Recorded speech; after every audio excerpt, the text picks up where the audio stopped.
at the Florida Medical Cannabis Conference and Exposition, and we're here with somebody who I actually met the first time over at Gene Jones's event, the Hemp Industrial Conference, and we kind of hit it off and said, you know, we ought to start talking together and seeing what's going on in the business.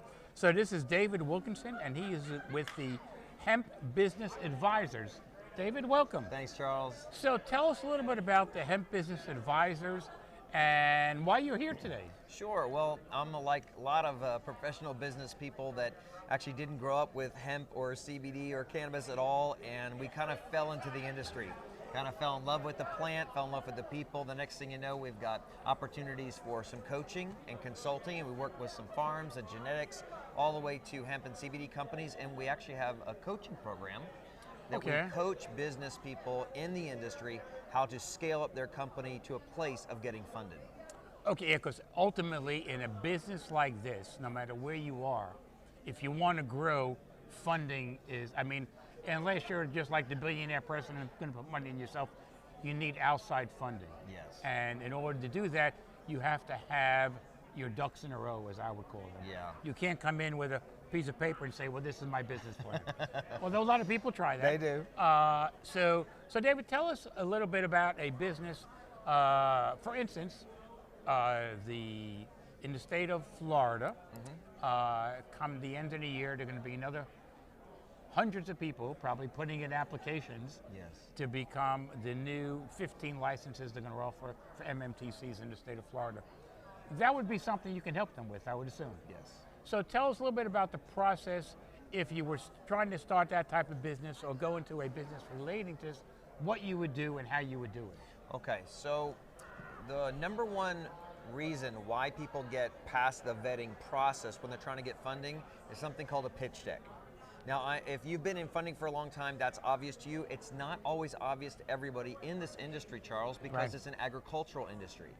Okay, it's not your tech industry, it's agricultural. No, it's agricultural. Right. So, you know, sometimes I will talk to a farmer and he has maybe hundreds or thousands of acres and he says, look, I really want to expand my farm. I want to go into hemp. You know, it's going to cost a lot more because the seed is more than corn, right? He's like, I want some funding. And I'm like, great, give me your pitch deck. And they said, well, what's that? So that happens at least sometimes 50% of the time. I would imagine, yeah. It's training. It's training people actually how to go through the process of getting funding. So it's not just you have a great idea, it's do you have anything besides that idea that you have traction in that people want to invest into. Right, and again, it's like in any investment, but this is a more particular type of investment. You're right, it's agricultural. And sometimes people forget that the cannabis business, when you strip away everything else, it's a farming business. It is. It's agricultural. I mean, it's not a manufacturer. It's not like you're making iPhones. No. Okay?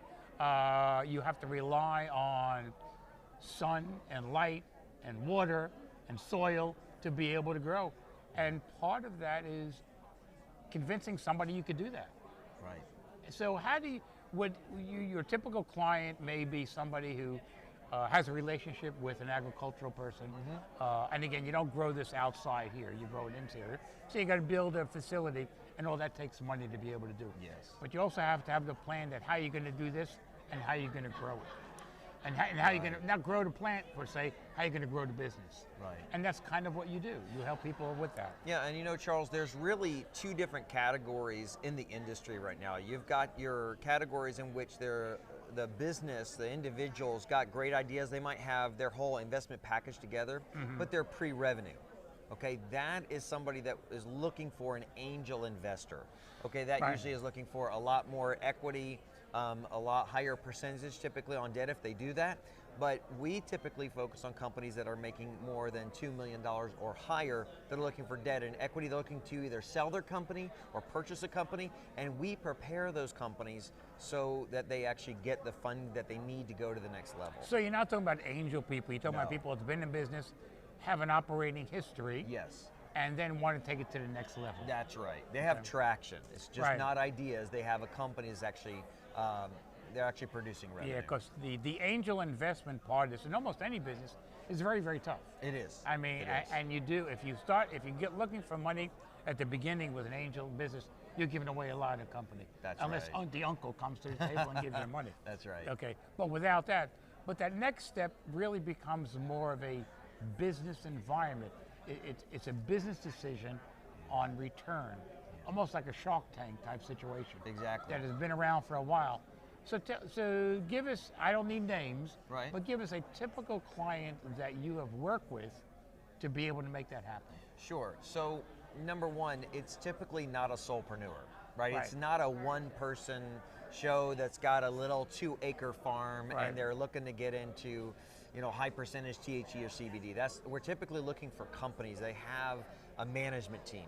They've got their package together, right? They're looking for expansion. They've got in their mind, they've got a plan for the future of how to either they're going to exit, right? They're going to sell, or they're going to amalgamate other companies. They've got it clear in their mind. And they have the expertise to take them that way. I would say. Yeah, that's exactly right. If you don't have those expertise or just a plan, it's not going to work. Right, and typically we see that in the pitch deck. I know it Right. sounds funny, but really the pitch deck is the number one reason we make the decision to reach out and contact a company who's looking for funding, because we know they put the time, the effort, the energy, the focus into their pitch deck that proves to us there's somebody we need to reach out and talk to. Right, and again, a lot of it with any other business, you have to have the expertise in-house, and maybe at the very beginning, it's a contracted situation, depending on dollars, but they've made the commitment to come on board to be able to work with the company.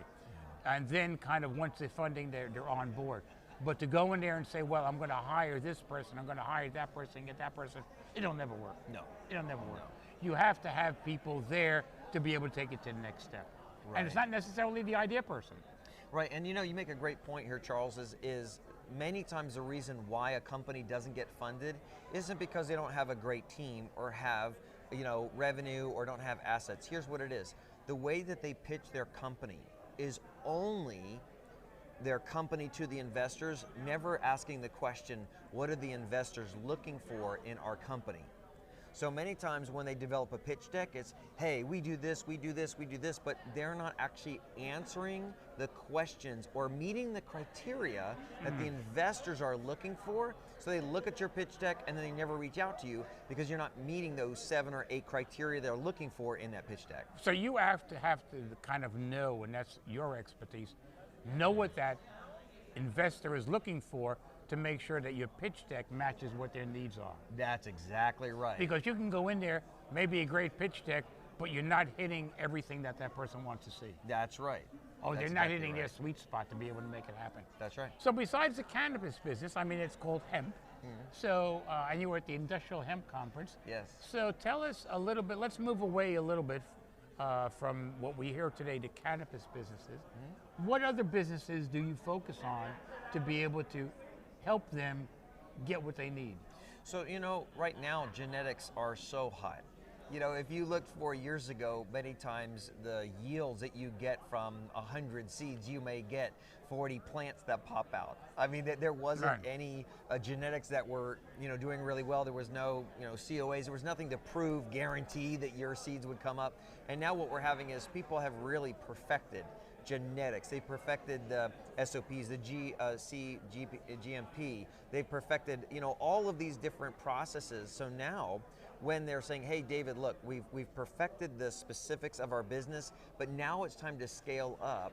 That's where we come in with business consulting and executive coaching to actually help the team flesh out their company, flesh out the vision, help them with their expertise so that they can actually reach the next level in their company growth, which has nothing to do with funding. It has to do with actually taking good companies and making them great.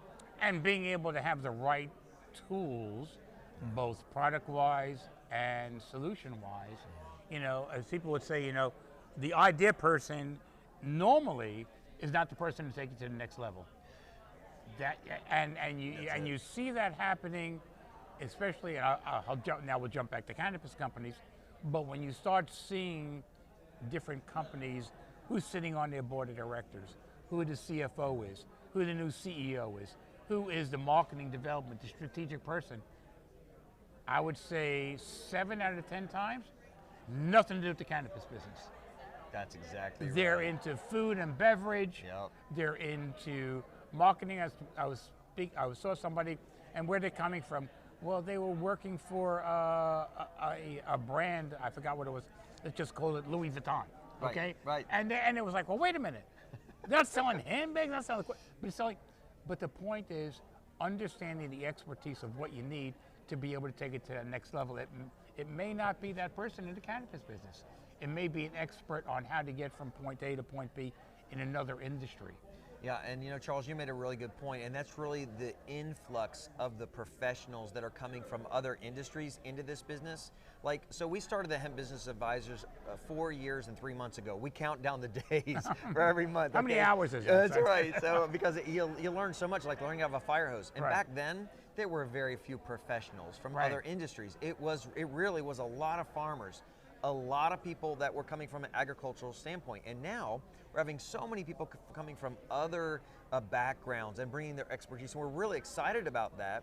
But one of the challenges with that is you still have an agricultural background. Right. And so what we're doing is we're seeing that the level of professionalism is going up, and now we're helping train people into that merger. Right. So that we still have the heart of the industry, and now the professionalism of business are coming together and working together as one. What I have found interesting, at the very beginning, a lot of the MMTCs in the state of Florida opened up, and they felt that they needed to pull people from the pharma industry, which is interesting. And you would see these people that would come out, they'd all be from the pharma, and all of a sudden, I think within a year or 2 years, those people were gone. Yes. Because it wasn't it wasn't that person that was selling pharma drugs or pushing them to doctors. That wasn't the person they needed. That wasn't the mark. But everyone thought it was. And now all of a sudden you start saying, I'm saying, you take a look at board of directors on any of the major companies that are there. They're from industry, retail industry, manufacturing industry.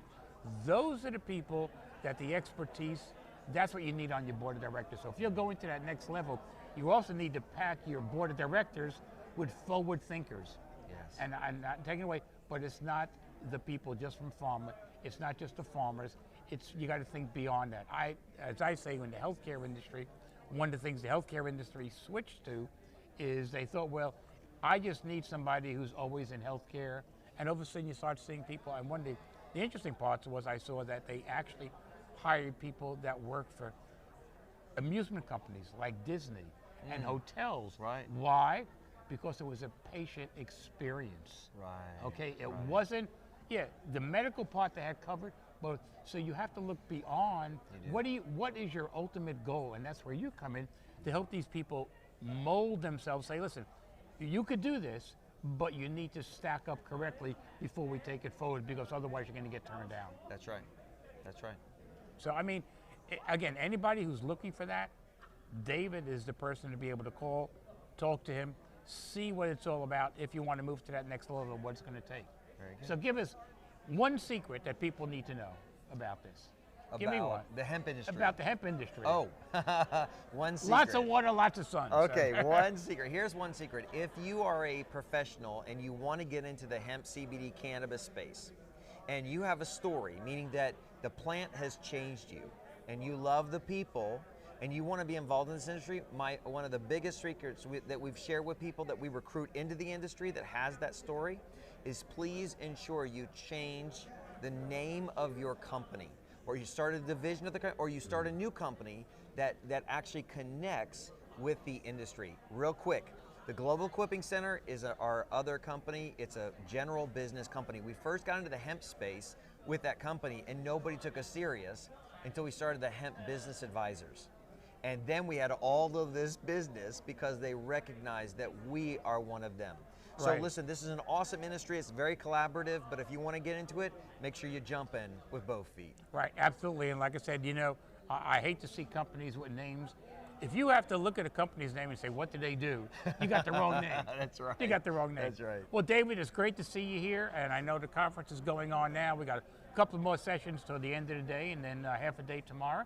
And it's great to see you again. Thank you so much, Thanks for stopping Charles. by. Thank you.